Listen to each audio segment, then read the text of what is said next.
So the noise is the bad alternator. So I have gotten the serpentine belt off, and I've taken that bolt off. I've disconnected the battery, but those two bolts are my nemesis. So the secret to getting bolts loose is call somebody, have them send help, and while you're waiting on them, get mad at the bolts and you get them loosened up. So I got those out. This is loosened up. There's a bolt right back here. So I've got to go find a deep well socket next. 15 millimeter.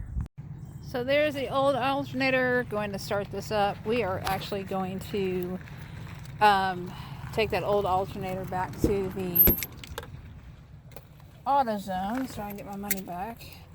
And we are going to start it up. Everything comes on. And since we had the battery off, it cleared all my codes, everything like that. Mileage is correct. I do not know if it's going to fix the gas gauge issue that I had. If it does, I will be shocked. Just saying. And the battery was running down just a little bit, so it is charging currently.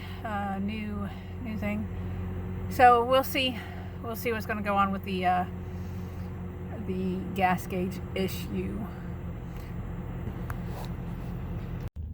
Just a quick follow-up. The gas gauge issue is not resolved by changing out the alternator.